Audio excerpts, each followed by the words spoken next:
Bem-vindos a um novo episódio do podcast Pod Saúde. Hoje nós temos o nosso convidado, um cirurgião torácico, Dr. Marcos Furian. O título do nosso episódio de hoje é Respire Fundo, mitos e verdades sobre a cirurgia torácica. Vou iniciar perguntando uma questão para vocês. Vocês já imaginaram quantas vezes a gente respira todos os dias? Cerca de 20 mil vezes por dia. Esse processo é totalmente inconsciente. A gente não fica pensando, agora vou inspirar ou expirar. Então, hoje, no nosso episódio, nós vamos falar mitos e verdades sobre a saúde pulmonar, todos os avanços cirúrgicos dos últimos anos, a associação da cirurgia com métodos e exames de imagem e, principalmente, vamos aprender, tirar várias dúvidas e vamos poder respirar de forma melhor. Então, antes de passar a palavra aqui para o nosso convidado, eu tenho que agradecer aos nossos apoiadores. Quero agradecer ao Banco Sicoob, Casa Simone Interiores e a Action Day, pela parceria de sempre. Então, bem-vindo, Marcos. Agora é contigo. Muito obrigado pelo convite de poder falar um pouco sobre o que eu gosto, essa minha profissão, a minha especialização, que é tratar cirurgicamente, clinicamente, a parte respiratória, os pulmões. Nós estávamos conversando antes como é que forma um cirurgião torácico. Um cirurgião torácico faz medicina, faz os 6 anos de graduação e depois ele tem que ter habilidade cirúrgica. E essa habilidade cirúrgica é treinada quando você faz a residência de cirurgia geral, que na minha época eram 2 anos de cirurgia geral para aprender a operar. A cirurgia geral naquela época operava mais a cavidade abdominal, vesícula, hérnia, intestino, estômago. Então a gente sai cirurgião geral formado. Então a gente presta concurso para a especialidade da cirurgia torácica. O que faz o cirurgião torácico? O cirurgião torácico ele opera basicamente os órgãos dentro da cavidade torácica e da parede torácica que não envolvam o coração. A cirurgia cardíaca, então, ela ficou reservada aos torácicos cardíacos. E nós, na nossa especialidade, somos torácicos gerais. Nós não abordamos a cirurgia cardíaca. Essa é uma escola de Toronto, criada lá pelo Dr. Pearson, cujo cirurgião eu tive a oportunidade de jantar com ele aos 80 anos dele, que ele já estava jubilado. Então, lá foi idealizada a cirurgia torácica não cardíaca, que é uma escola lá do Canadá, que se difundiu para o Brasil inteiro. Então, assim, Marcos, primeiro, medicina 6 anos, cirurgia geral mais 2 anos e cirurgia torácica mais 2 anos. Então, são cerca de 10 anos estudando. A cirurgia torácica, na minha época, era 2 anos, mas quando eu terminei o 2º ano, nós estávamos iniciando o serviço de transplante no Pavilhão Pereira Filho, na Santa Casa. Eu fui convidado, então, para ficar mais 1 ano. Então, eu fiz 3 anos de cirurgia torácica e depois vim exercer a atividade aqui na minha cidade, Cruz Alta. Cidade onde eu nasci. Então, assim, Marcos, quando tu fala que o cirurgião torácico é responsável pela cirurgia e os procedimentos cirúrgicos relacionados às vias aéreas, laringe, faringe e pulmões. É basicamente isso, né? Parede torácica. Mediastino também. Tá. Me diz uma coisa, para quem está nos ouvindo, assim, quais são as doenças que o cirurgião torácico trata? Quais são, cirurgicamente falando? No dia a dia, e veja bem que atualmente está mudando um pouco a dinâmica da cirurgia torácica. No dia a dia nós tratamos basicamente, cirurgicamente, pneumonias complicadas. São pneumonias que extravasam o pulmão, o antibiótico não conseguiu agir a tempo ou não foi eficaz o suficiente, então ele extravasa aquele pus do pulmão e cai na pleura. Logo aquele pus talha e não é qualquer dreno que drena, então você tem que abrir o tórax ou por vídeo ou por mini toracotomia para fazer uma higiene pleural. Então a gente operou muita pneumonia complicada. Depois os tumores pulmonares, que invariavelmente, quando nós diagnosticávamos na década de 90, um pouco antes até, eram tumores já grandes, que um raio-x é capaz de mostrar. As tomografias estavam começando. Então, quando nós víamos, o raio-x identificava um tumor torácico, muitas vezes já era um tumor que era de complexo, uma ressecção mais complexa, porque já invadia estruturas mais nobres. Isso é uma coisa interessante, talvez pouca gente saiba. Muitas vezes chega ao meu consultório algum paciente muito assustado porque fez um raio-x de tórax e apareceu um tumor de 1 centímetro. E é encaminhado para mim para eu avaliar aquilo lá e saber se vou seguir a investigação ou não vou seguir a investigação.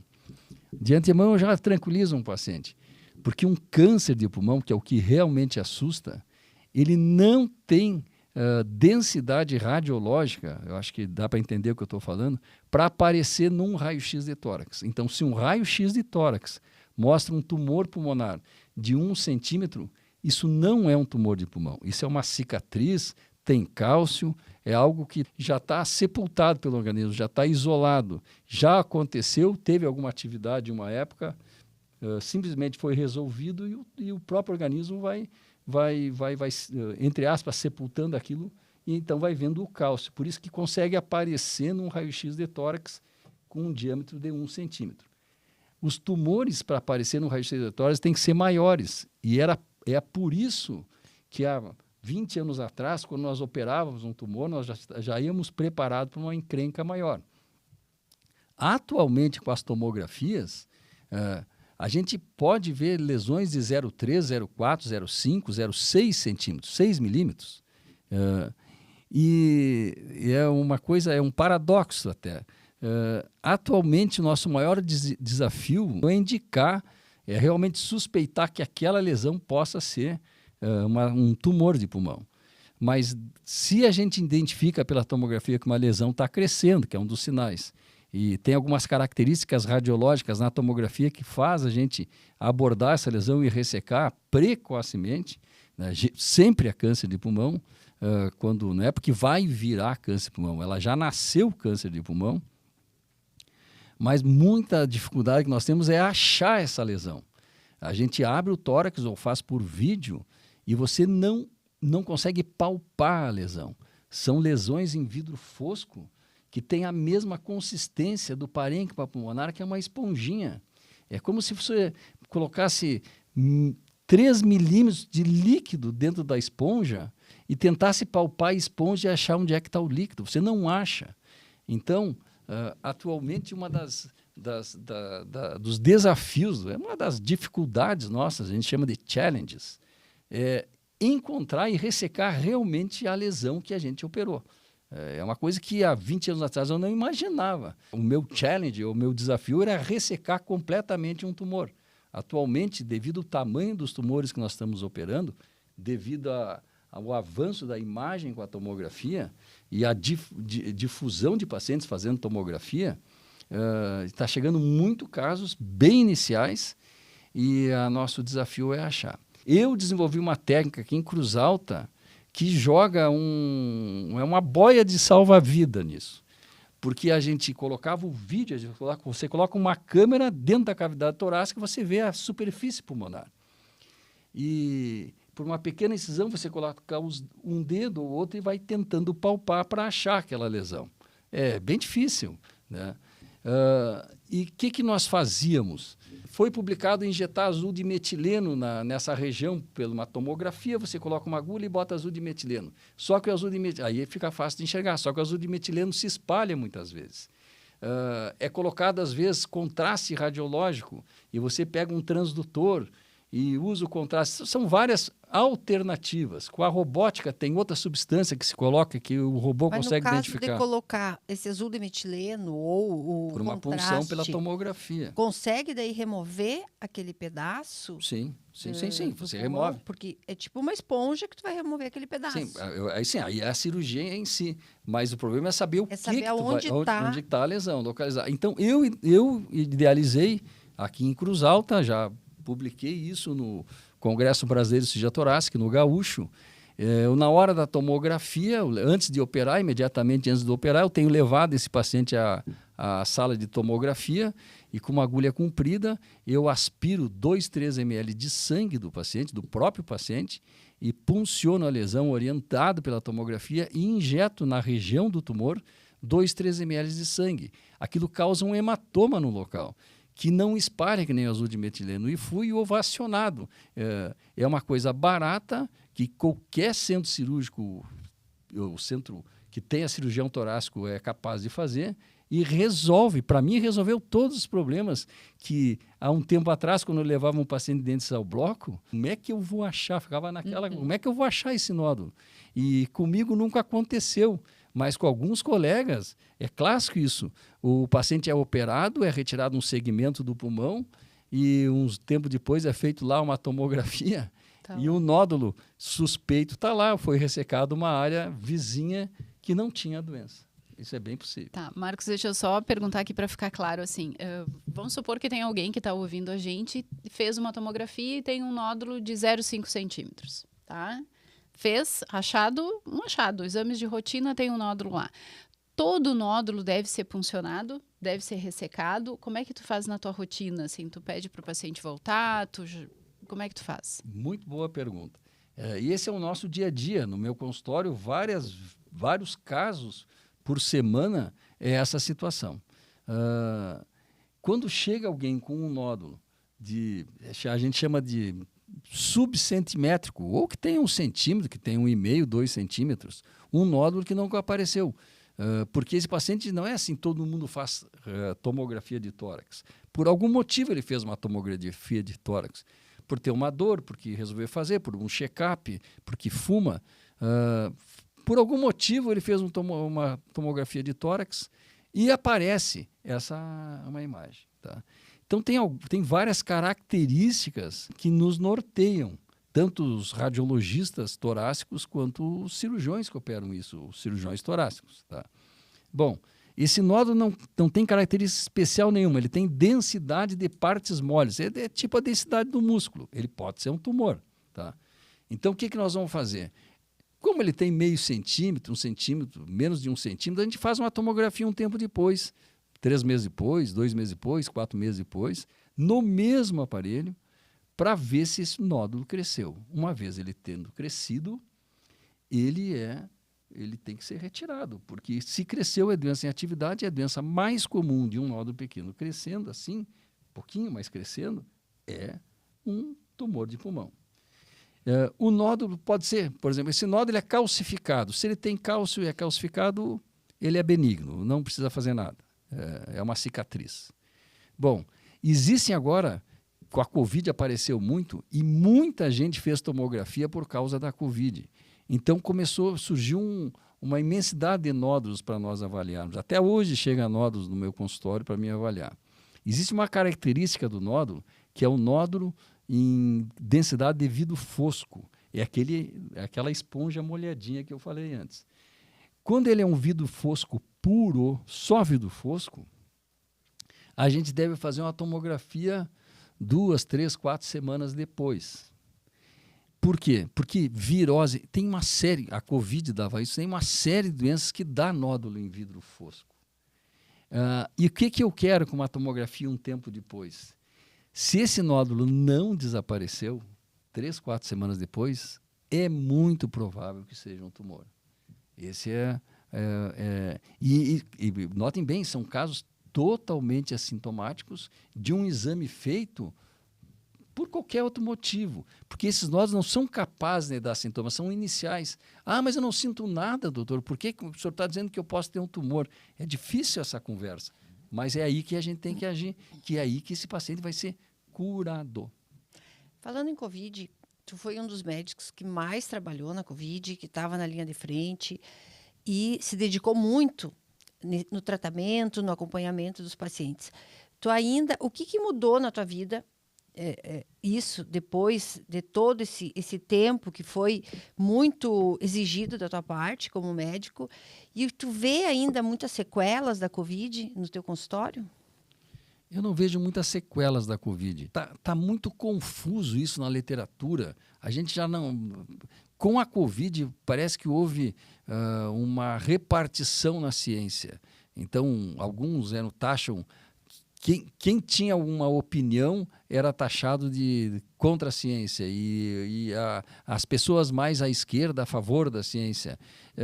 Realmente, houve artigos publicados por revistas tradicionais que depois foram questionados e a gente parece que perdeu o chão. Tá?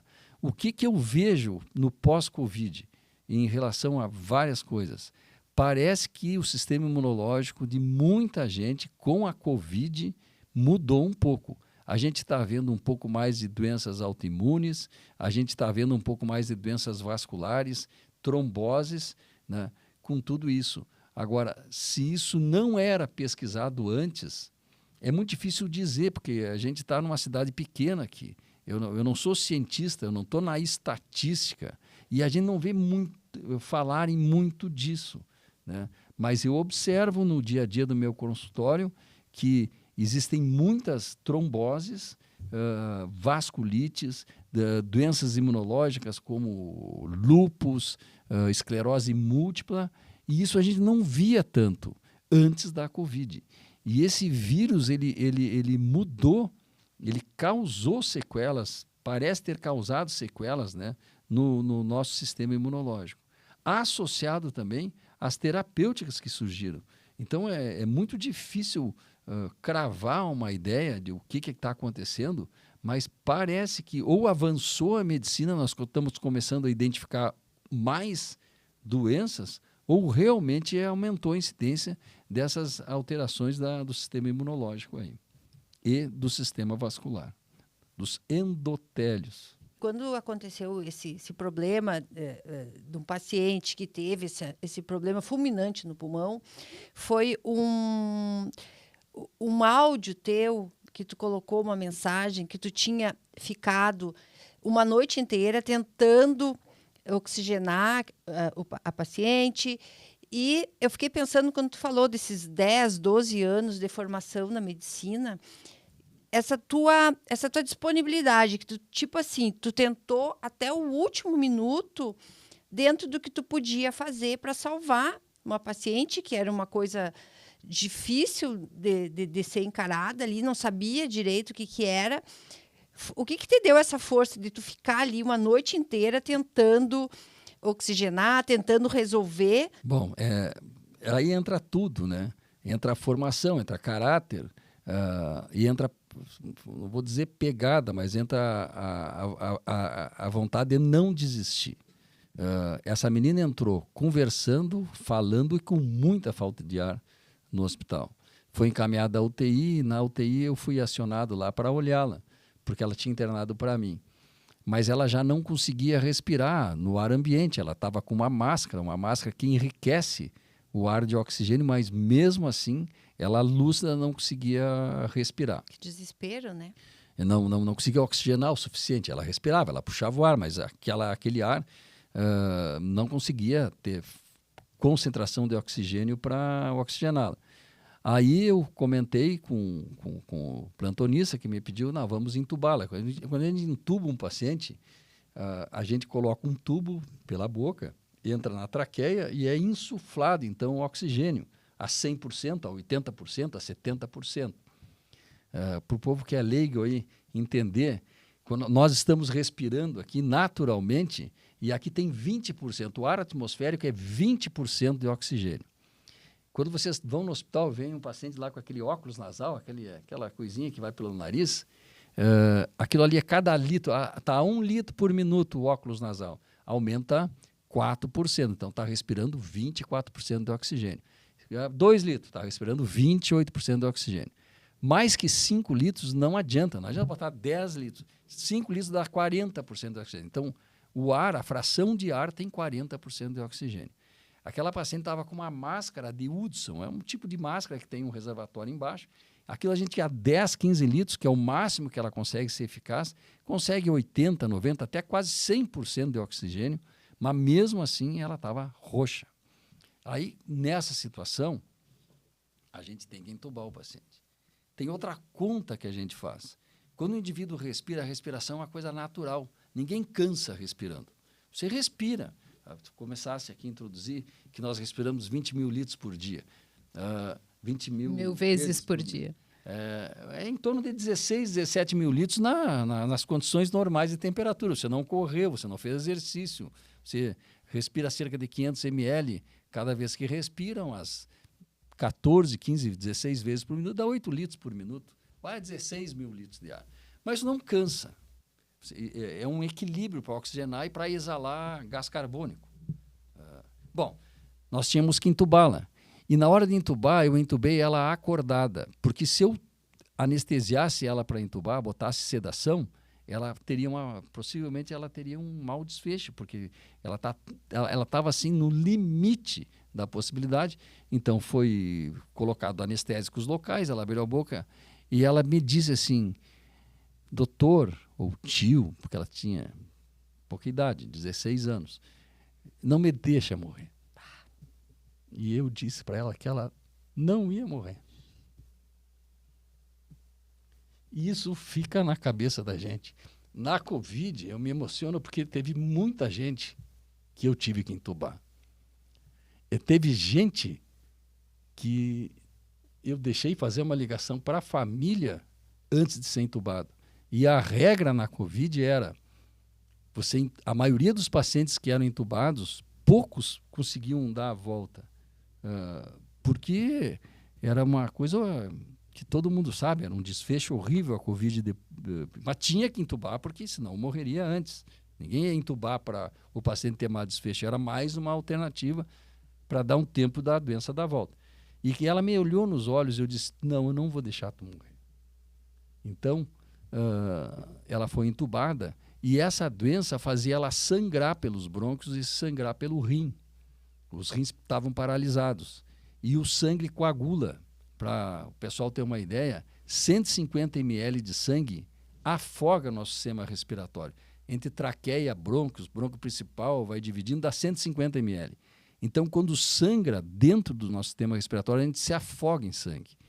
Então, ela, passado lá 2, 3, 4 horas da intubação, ela começou a sangrar muito e formar coágulos. E aí nós tentamos aspirar. Eu tenho um endoscópio respiratório chamado fibrobroncoscópio. Eu aspirava e jogava soro gelado para fazer parar de sangrar, para conseguir ventilar ela. Mas o respirador, que é um aparelho, uma bomba que ventila, não conseguia manter ela oxigenada. E nós, com as mãos, um tipo de um ambu, que a gente chama, que é tipo de uma bolsa de ar, empurrando, assim, que ela retorna de borracha, a gente conseguia, ambuzando, a gente chama ela, manter ela oxigenada. E aí nós revezávamos lá, mantivemos ela acordar, oxigenada até amanhecer. Durante a manhã, ela deu uma melhorada no sistema respiratório e eu consegui regular o respirador para ficar oxigenando.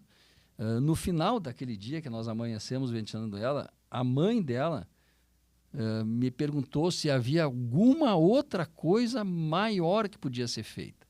E aí que entra a ECMO. A ECMO é uma membrana, é uma circulação extracorpórea, que o sangue sai do corpo e, em vez de ser oxigenado no pulmão, vai ser oxigenado num sistema, uma membrana oxigenadora, e volta oxigenado para o corpo. Essa tecnologia é nova, tem aí 10, 15 anos, mas tem em poucos hospitais no Brasil. São hospitais de grande centro. É como se fosse uma hemodiálise, só que do pulmão. Exato. É uma terapia de pulmão. Ela serve tanto para falência cardíaca quanto para falência pulmonar. E era a única coisa. Quando você ventila um paciente, hoje em dia, se entrar na maioria das UTIs do Brasil, a maioria dos pacientes que estão entubados estão em ventilação mecânica. O ventilador empurra ar com uma concentração que a gente regula lá de oxigênio, sempre a mais que 20%, senão nem precisaria estar no ventilador, e a gente bota pelo menos 40%, 50%, 60%, 70%, 80%.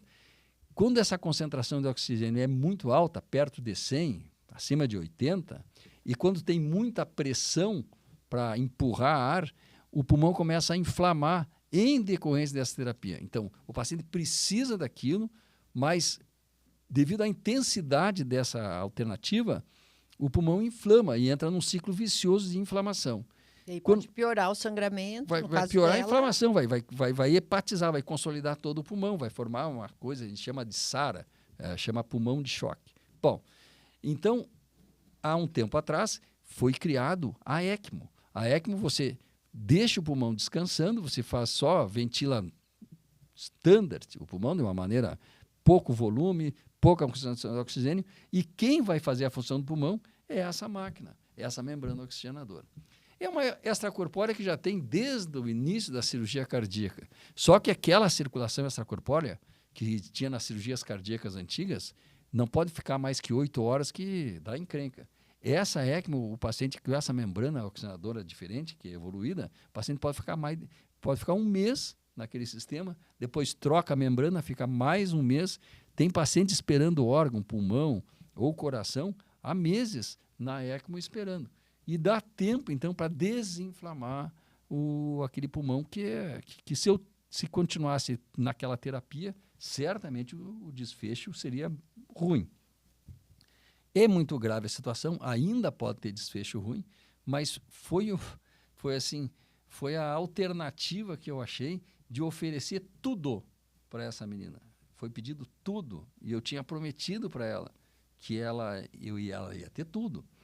E então, o mais interessante é que isso veio de avião para Cruz Alta, né?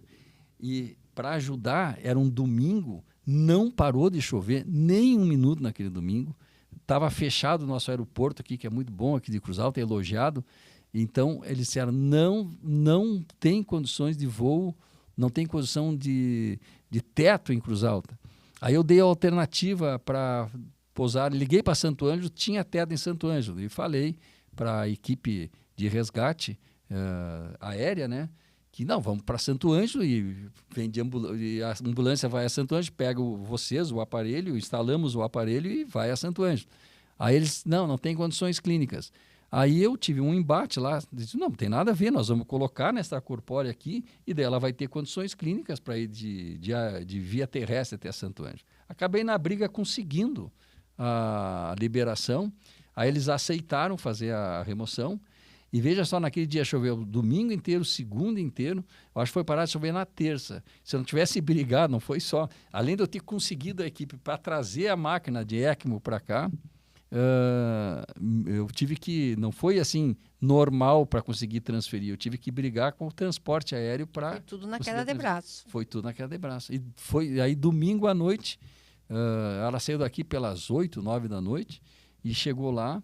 E já saiu daqui já instalada no equipamento. Isso é um alento para os pacientes, saber dessa empatia tua, que além de ser um bom profissional, ter tido esse olhar, né, afetivo com essa menina, de querer salvar, de ir até o último limite que podia, para fazer ela, pelo menos tentar, né, deitar no travesseiro e pensar, olha, o que eu podia fazer, eu fiz. E aí, essa eu fiz tudo que eu podia fazer mesmo. Foi feito.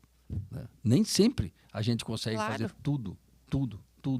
Mas a gente tenta fazer sempre ser o melhor. É um relato importante para essa turma de médicos novos que está saindo, né? Essas escolas de medicina formando.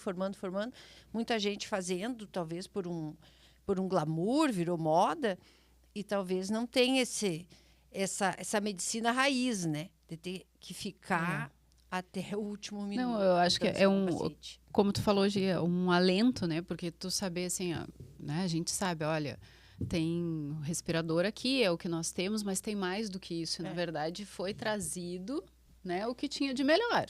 Né? Ela saiu daqui com o que ela tinha de melhor. Então, assim, não ficou a desejar. Óbvio, estava numa cidade pequena, mas isso não limitou. Mas ter chegado aqui, porque tinha alguém atrás lutando, com certeza. E brigando, e pedindo, e correndo atrás por ela, né? Isso que é o alento da gente saber, que a nossa medicina tem pessoas que vão correr pela saúde do paciente. Exato. Sabe que a ECMO, ela não é popularizou, ela foi usada bastante e veio do Canadá vários aparelhos. Tem um colega cirurgião torácico que fez formação na PUC e hoje ele é do staff lá do Toronto General Hospital, lá no Canadá. E ele veio, como ele era gaúcho, ele veio dar uma mão no incêndio da Boate Kiss. E com ele veio vários aparelhos de ECMO. E naquela época, tanto em Santa Maria, quanto no Clínicas, quanto na Santa Casa, muitos pacientes foram instalados em ECMO para resolver a pneumonite, a inflamação pulmonar causada pela aspiração da fuligem, da fumaça da Boate Kiss. E vários foram salvos com ECMO. Dali, aquele foi o ponto de corte, porque era bem raro. Nós tínhamos ECMO antes da Boate Kiss, na Santa Casa, e é difícil, eu vou errar, mas talvez em São Paulo, Que a Santa Casa tem o serviço de transplante pulmonar, né? E é usado. A ECMO não é usado só para inflamação e problema cardíaco, é usado também em transoperatório de cirurgia muito complexa, cardíaca ou pulmonar, que você tem que fazer, retirar o sangue da zona do campo, então você coloca em extracorpóreo o paciente para operar, né? E é impressionante que eu vi um vídeo teu no Instagram, sai aquele sangue preto e volta oxigenado. Na membrana. É muito impressionante, né? Tu vê. Tá, já que a gente está falando de tecnologias, e aí eu quero questionar um pouquinho assim, muito mudou, né? A medicina está mudando, né? Todos os dias a gente vê alguma coisa, são novas tecnologias, e a cirurgia torácica vem mudando muito. Antes era aquela cirurgia aberta, com uma cicatriz gigante, que tu abria o peito inteiro, era lindo, né? Na verdade, eu acompanhei várias quando era estudante. Tu abria, tu enxergava todo, né? O pulmão, o coração, tudo. Agora, maravilhosa. Agora a cirurgia é cada vez menos invasiva. Vamos falar assim, hoje coloca uma câmerazinha ali, tu vai lá e tira. E também tem a robótica, né, Marcos? Eu quero saber assim, como que funciona isso, assim, esses últimos 10 anos, né? Era uma cirurgia aberta, passou a minimamente invasiva e agora se fala muito da robótica. O que o cirurgião está ganhando com isso? O que o paciente ganha com isso, na tua visão, assim? Eu fiz o curso, eu estou autorizado, cadastrado, credenciado, sei lá, ou certificado a realizar cirurgia robótica nas primeiras turmas que surgiram para cirurgião torácico aqui, fiz na Santa Casa o meu curso. Eu sou filho da Santa Casa, lá do Pereira Filho, em Porto Alegre. A cirurgia aberta é uma cirurgia como tradicional, e você abre o tórax de uma maneira ideal, você enxerga com os olhos e palpa com a mão, trabalha com as mãos os órgãos. Depois veio a videocirurgia, que você coloca câmeras, e essas câmeras têm visão bidimensional, não tridimensional. Então tem uma certa dificuldade no início de você saber se já chegou no órgão-alvo. A gente se atrapalha logo, né? Mas logo já automatiza aquilo, tu passa aquela fase.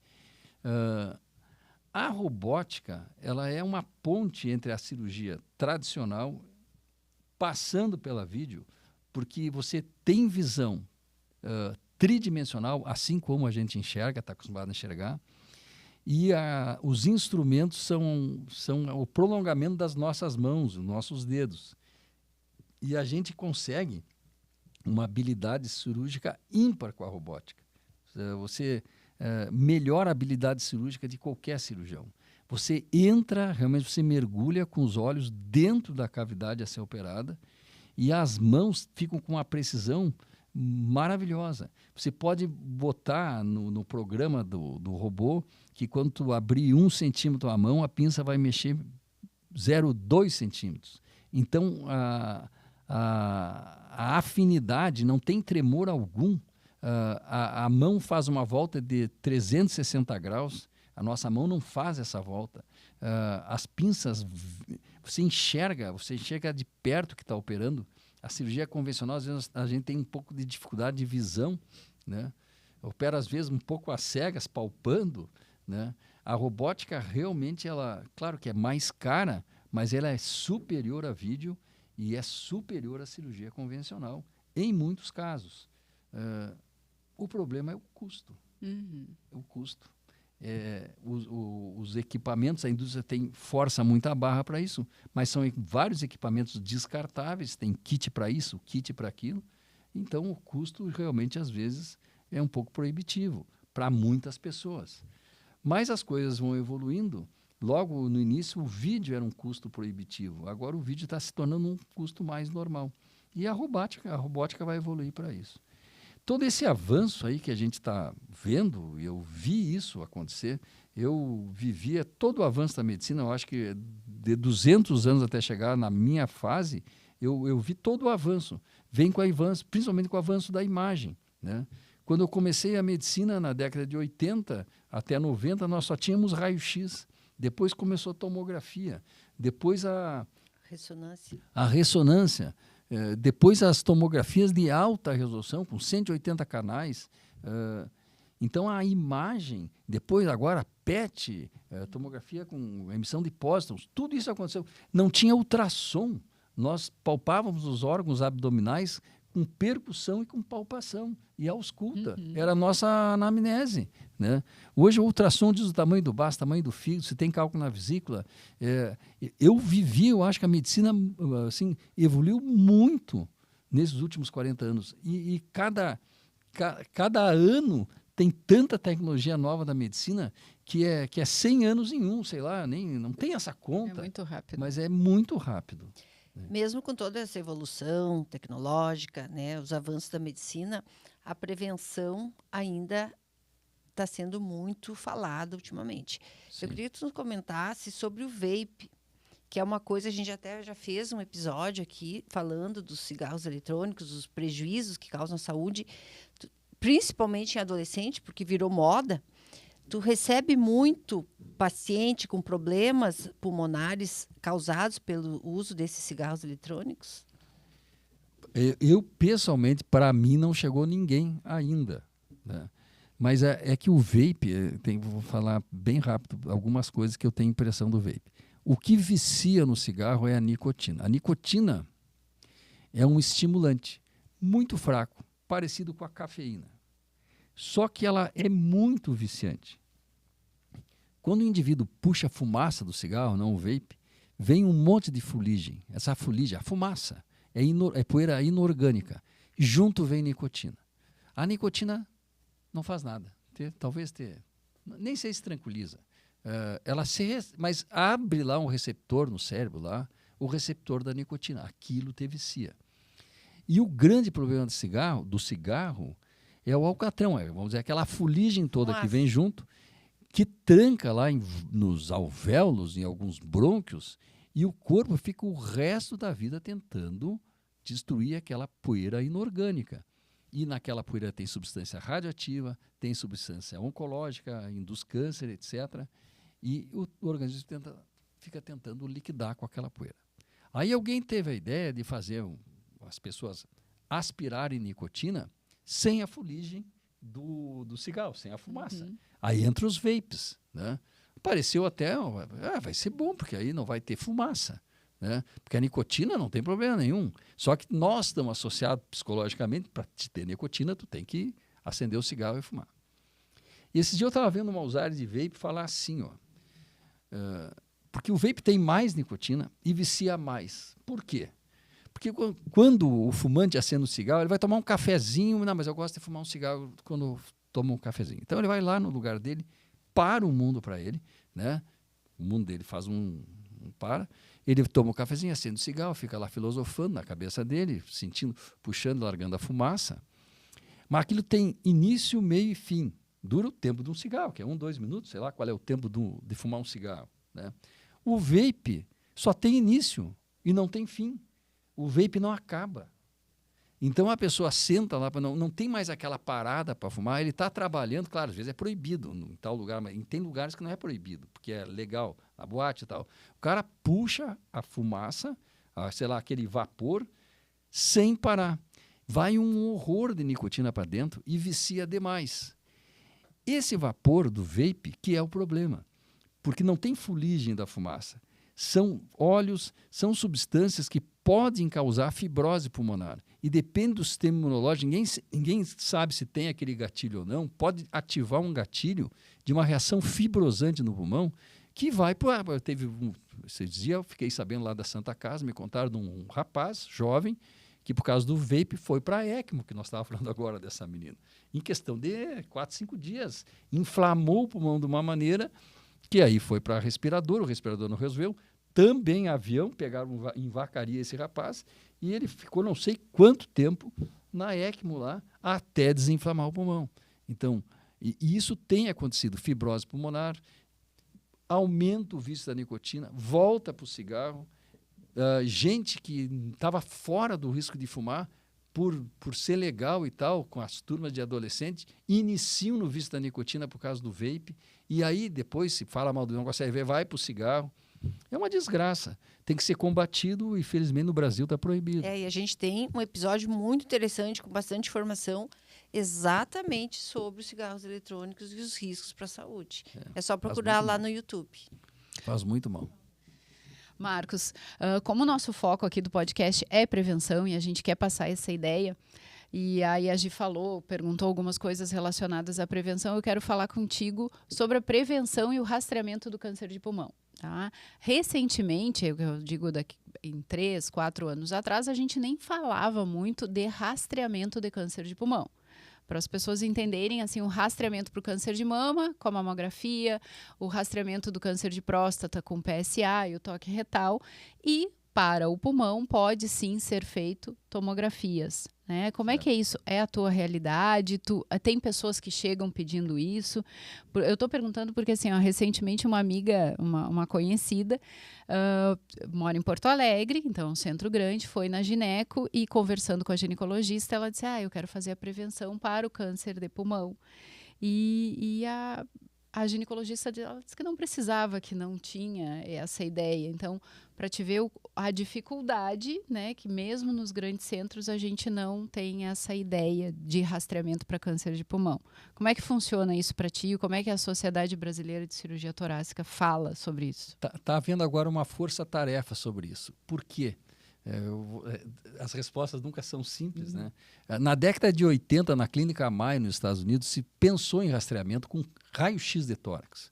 E aquela história do raio-x de tórax, com lesão de 1 centímetro, não aparece no raio-x. E aquele tipo de rastreamento não funcionou. Se operou desnecessariamente muita gente e não se identificou cânceres iniciais e não houve diferença de mortalidade com o raio-x de tórax. E pegavam lá fumantes acima de 45 anos, raio-x de tórax a cada ano, exame de escarro. Não houve impacto na sobrevida do câncer de pulmão com aquela tecnologia da época. E aí não se falou mais nisso. Até mais recentemente, agora, perto dos 2000, já faz 20 anos, teve um outro estudo semelhante com tomografia de tórax de baixa dosagem. E esse mostrou impacto na sobrevida para câncer de pulmão. Para o pessoal entender que está ouvindo aí, quando a gente faz o diagnóstico de um câncer de pulmão, 85% dos pacientes já tem doença avançada. O que quer dizer isso? A doença não está mais só ali no pulmão. Não adianta mais operar. A doença já deu raiz, deu metástases, né, para outros órgãos.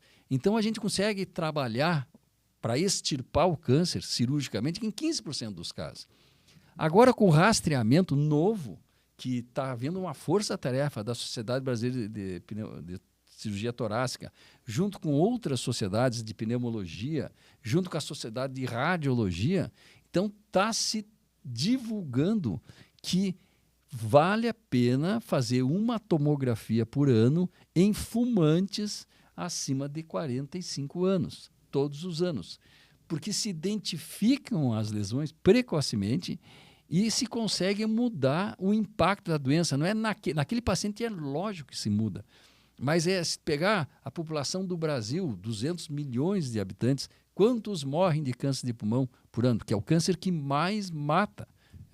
Não é o mais incidente, o mais incidente é o de pele, mas câncer de pele raramente mata, só o melanoma, né? Mas o câncer de pulmão é um dos mais incidentes, mas é o que mais mata. Ninguém sobrevive a um câncer de pulmão se não fizer nada. E a tomografia consegue detectar precocemente nessa população, que é a população de risco, são fumantes.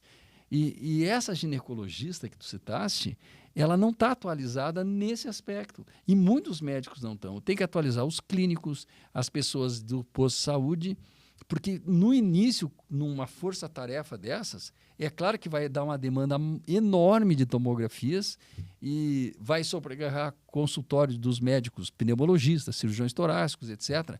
Mas isso vai se adaptar.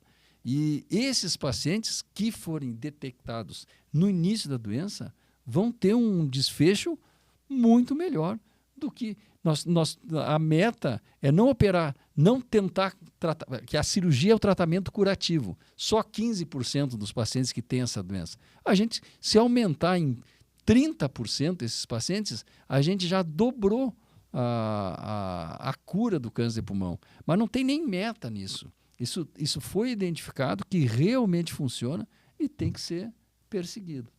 Então tem que ser E divulgado, né? divulgado Para as pessoas saberem que existe. Vamos falar um assunto mais ameno, sair um pouco essa conversa do câncer, né? Que é uma coisa importante da gente conversar, mas que realmente acaba pesando um pouco, né?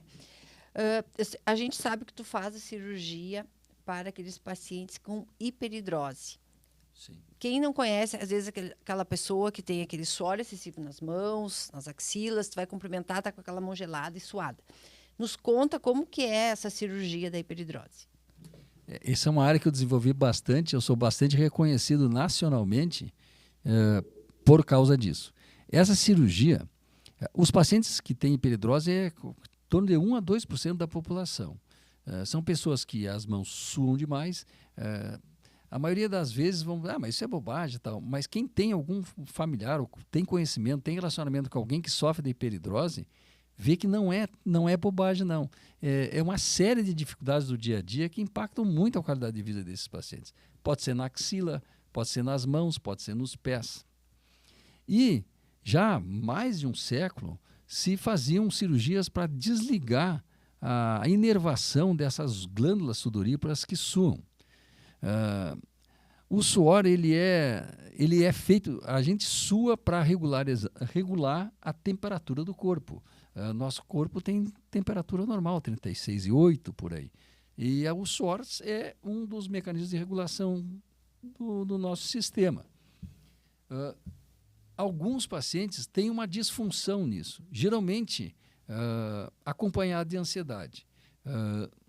Lá no hipotálamo, na cabeça, lá dentro do cérebro, está o centro do suor. E se a temperatura vai subir, esse centro do suor envia estímulo para o sistema nervoso, o sistema nervoso simpático, que é do sistema nervoso autônomo, para a periferia suar. Então, está quente, começa a suar para regular a temperatura. Então, a mão começa a suar um pouco, a axila, o corpo sua um pouco. Isso é normal, né? Uma vez atingindo esse efeito na periferia, vem à volta também um estímulo nervoso avisando o hipotálamo que já suaram, daí ele diminui o estímulo. Esse é um mecanismo que a gente chama de feedback da medicina. Eu estou falando isso porque é daí que veio a minha modificação nessa cirurgia. Quando se começou a fazer simpatectomia por anos, a gente pegava uma zona grande da cadeia simpática, que é dentro do tórax, por isso que o cirurgião torácico que opera o suor é dentro do tórax, do lado direito, do lado esquerdo, é lateral à coluna, é uma cadeia nervosa que a gente pegava, vai contando a costela, é uma fita que vem descendo verticalmente, então tu vê lá a segunda costela, a terceira costela, a quarta costela, e de quando em quando essa cadeia forma uns nódulozinhos, gângliozinhos simpáticos. E o pessoal tirava da segunda costela até a quarta costela para suor de axila, suor da mão, suor da cabeça. E muitos pacientes desenvolviam um suor compensatório. Começavam a suar no outro lugar do corpo. E isso acontecia em até 80%, 90% dos pacientes. O grau desse suor variava muito, mas muitos tinham um grau grave. Então, o paciente aquele par-efeito começa a incomodar mais do que o suor original.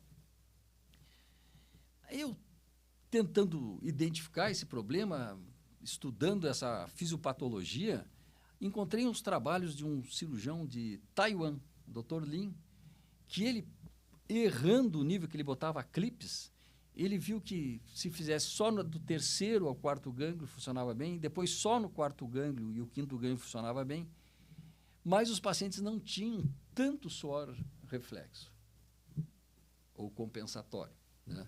Eu chamo de reflexo porque é reflexo. Por quê? Porque quando ele baixa o nível de amputação da cadeia simpática, torácica, ainda sobram vias para avisar o hipotálamo que a periferia já suou. Quanto mais alto eu vou, mais eu bloqueio essa resposta da periferia. Então, o hipotálamo fica, entre aspas, surdo. Quando eu comecei a baixar o local que eu bloqueio a cadeia, eu tive cada vez menos suor reflexo. E eu comecei a demonstrar isso. O pessoal de São Paulo todo operava desde o gânglio 2 até o 4. E eu fui o primeiro brasileiro a fazer só no 4, baseado nas teorias do Dr. Lin, lá de Taiwan. Me correspondia com ele. Isso foi nos anos 2000, 2001, 2002. E depois de 60 cirurgias feitas da maneira tradicional, eu já tenho mais de 1000 cirurgias feitas da maneira que eu modifiquei, com um resultado muito bom no efeito de suor e com menos para efeito no efeito do suor reflexo, suor compensatório. Há tanto, é chato de dizer, mas já tive em vários congressos e os cirurgiões, depois de me ouvir falar e ouvir minha casuística, eles falam que a minha simpatectomia é uma das melhores do Brasil. Já ouvi várias vezes isso. Legal. E isso foi feito aqui na nossa cidade, com os estudos, porque a internet e a leitura te dá... Tu viaja pelo mundo e tu tem acesso ao conhecimento. Basta querer ele. Né? Eu vou perguntar, Marcos, se tu vai dizer se é mito ou verdade, tá? Certo. Então, só quem fuma tem câncer de pulmão? É uma verdade, mito. Não se sabe o porquê. Está aumentando também, principalmente em mulheres não fumantes, a incidência de câncer de pulmão. Não temos a resposta, infelizmente, de porquê. Vou só complementar. Cerca de 20% dos diagnósticos de câncer de pulmão hoje são em pessoas não fumantes e principalmente mulheres, né, e mais jovens. E quem teve casos na família, no caso o pai que teve câncer de pulmão, tem uma incidência maior de ter? Eu não sei essa estatística, mas uma vez tendo caso de câncer na família, é tudo genético. Qualquer isso, né? câncer. Eu acho que tem que sempre ficar mais atento. Tá. Segunda pergunta aqui, mito e verdade. Quem parou de fumar há mais de 10 anos não precisa mais se preocupar não vai correr o risco de ter câncer de pulmão, por exemplo? Mito ou Nós, verdade? na década de 80, 90, nós vimos um trabalho e tinha lá uma estatística daquela época que depois de 5 anos, depois de 5 anos sem fumar, a tua chance de ter um câncer de pulmão é igual a quem nunca fumou. Então, vou seguir essa estatística, mas ninguém sabe essa resposta. A terceira pergunta. Câncer de pulmão descoberto mais cedo tem maior chance de cura? Claro. Verdade. Falta de ar sempre significa problema de pulmão? Não. O pulmão faz a gente respirar, lógico, mas tem uma peça ali nesse conjunto que é o coração. São os 2 órgãos que causam falta de ar, é o pulmão e o coração. Tosse persistente por mais de 3 semanas deve ser investigada? Sim. Dor no peito é sempre infarto?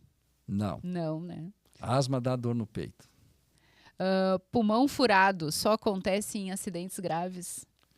Não. Tem vários pacientes jovens até e não são enfisematosos, são pacientes longilíneos, por exemplo. Aquele cara comprido, olha o tronco lá, é compridão. Não tem muita teoria, mas forma umas blebs, a gente chama, que é o termo em inglês, umas bulas, no ápice da cavidade, na pleura da víscera, a pleura visceral. E eventualmente rompe e o paciente fica com pneumotórax. Está falando pneu furado, é ar dentro do tórax, o ar sai do pulmão e vai para o tórax. Não quer dizer que ocorre espontaneamente também. Bom, tu já está respondendo a segunda pergunta. Então, o pneumotórax, que é esse, né, pulmão furado, só acontece em pessoas que voam, né, ou mergulham, quando altera muito a gravidade, não... Não, acontece espontaneamente em qualquer situação. Mas numa situação dessas, chega a ocorrer espontaneamente, está voando. Lá em cima, a pressão aperta o ar, quando desce para cá, o ar expande. Quando mergulha, ou lá em cima expande, depois desce. Ou aqui embaixo, mergulhando, cada 10 metros é uma atmosfera de pressão. Então, chega a formar um pneumotórax a 10 metros, quando ele voltar para a superfície, eu acho que talvez ele morra. De tanto volume de ar que se formou dentro do tórax. Iria agravar a situação. Né? Se Por isso que tanto o aviador quanto mergulhador, antigamente, assim, classicamente, se o paciente tivesse um pneumotórax espontâneo, a gente só drena e só operaria as bolhas se tivesse o segundo pneumotórax. Mas nessas profissões, que mora às vezes em lugar ermo, que não tem cirurgião torácico, no primeiro episódio a gente já opera. Atividade física fortalece o pulmão? atividade física fortalece principalmente a cabeça. Mas, assim, fortalece... o nosso pulmão é passivo. É um órgão elástico. Quem abre ele e quem aperta ele é a nossa musculatura, a musculatura inspiratória. Toda a caixa torácica, mais o músculo diafragma, que quando puxa 2/3 do volume inspiratório, e a cavidade abdominal que assopra com força para espremer o pulmão e botar todo o ar para fora. Tudo isso é uma caixa muscular e a atividade física melhora tudo isso. Então, o paciente que faz reabilitação pulmonar, na verdade, está treinando a musculatura que faz a paciente inspirar e expirar. Faz bem. Cirurgia de pulmão é sempre grande e dolorosa? Não. Né? A cirurgia de pulmão, é interessante isso. Com o avanço das anestesias, né, e dos bloqueios, a gente faz um bloqueio de nervos do paciente. Eu sempre faço, eu enxergo todos os nervos que estão embaixo das costelas, são os intercostais, e coloco lá um anestésico, tipo anestesia de dentista, fica amortecido aquilo por 24 horas. E o paciente não sente dor. E depois tem os remédios para dor, e a anestesia está avançando cada vez mais. Então, existe muita cirurgia pulmonar indolor. Mais uma pergunta. Retirar uma parte do pulmão ou um pulmão inteiro vai incapacitar a vida daquele indivíduo? Ele não vai conseguir caminhar, falar e ter uma vida normal depois da cirurgia? De forma alguma. Eu tenho vários pacientes aqui pneumonectomizados. Pneumonectomizados é o termo de tirar todo o pulmão. Vários pacientes que eu tirei o pulmão inteiro por um câncer que é diagnosticado do tempo antigo no raio-x, que já tem 8 centímetros, 9 centímetros. Você tem que tirar todo o pulmão direito ou esquerdo, desde que a doença esteja só ali. Se já tiver com raiz na cabeça, não adianta operar. E esses pacientes têm vida normal depois. Tem um famoso jogador de futebol, que eu não vou dizer o nome dele, que fumava e ele tinha só um pulmão. Foi pneumonectomizado com 18 anos de idade. E era atleta. Atleta. Então, gente, respire fundo, né? Hoje nós completamos o nosso episódio do Mitos e Verdades da Cirurgia Torácica. Quero agradecer a participação aqui do Marcos. Quero perguntar para a Gi mais alguma pergunta aqui. Vamos explorar mais um pouquinho. Não, agradecer também. Eu acho que foi bem esclarecedora, bem interessante para nós. E, mais uma vez, ratificou os cuidados de não fumar, não usar vape, que isso aí ajuda bastante, né? Não chegar nos casos extremos e precisar um cirurgião torácico. Eu só vou dar mais um recado. Veja só como é interessante. Se eu conseguir detectar precocemente com esse podcast mais um caso, é mais uma pessoa salva. Então, faz um tempo chegou uma paciente no meu consultório, uma senhora de 60 e poucos anos, que tinha feito um raio-x de tórax e veio apavorada porque tinha aparecido um nódulo de 1 centímetro no pulmão. E eu falei, bem pouco tempo atrás, que nódulo até 1 centímetro não é capaz, que aparece num raio-x de tórax, não pode ser câncer, porque câncer de pulmão não tem densidade suficiente para ser visto num raio-x de tórax. De modo que eu disse para ela, eu estou tranquilo com esse seu raio-x, esse nódulo não é câncer. Mas já que a senhora veio aqui e a senhora fuma, eu vou pedir uma tomografia no programa de rastreamento, porque esse nódulo não está me dando preocupação nenhuma. Mas já está aqui, vamos fazer uma tomografia para ver se não encontramos alguma coisa aí no seu pulmão. E ela fez a tomografia, ficou bem feliz com a minha frase, né? Foi lá fazer a tomografia tranquila e voltou uns dias depois com a tomografia. Aquele nódulo era um nódulo calcificado mesmo, aquilo ali, um nódulo inocente, benigno, mas aparecia no outro pulmão um nódulo de 0,8 centímetro com todas as características de um câncer de pulmão. Eu nem fiz controle. Eu já marquei a cirurgia dela e isso já faz mais de 5 anos. Então, depois de 5 anos, a gente diz que curou o paciente de câncer de pulmão. Ela está curada, não precisou fazer quimioterapia, imunoterapia, radioterapia, nada. Ela só fez a ressecção de um tumor que foi detectado precocemente. Assustada erradamente por um nódulo que era benigno, né? Mas acabou sendo o gatilho para fazer a tomografia e ela foi beneficiada, então, por essa consulta. Então, se o nosso podcast aqui conscientizar pessoas que fumam, que devem pelo menos uma tomografia fazer por ano, e na medida que apareça alguma imagem suspeita procurar recurso, eu acho que já nós cumprimos nosso dever social aqui. Já valeu o episódio. Então tá, gente, quero agradecer. Quero agradecer aos nossos apoiadores, então a Actual Day. Quero agradecer a Casa Simone e o Banco Cicobi por mais esse episódio de hoje. E até a próxima. Até a próxima.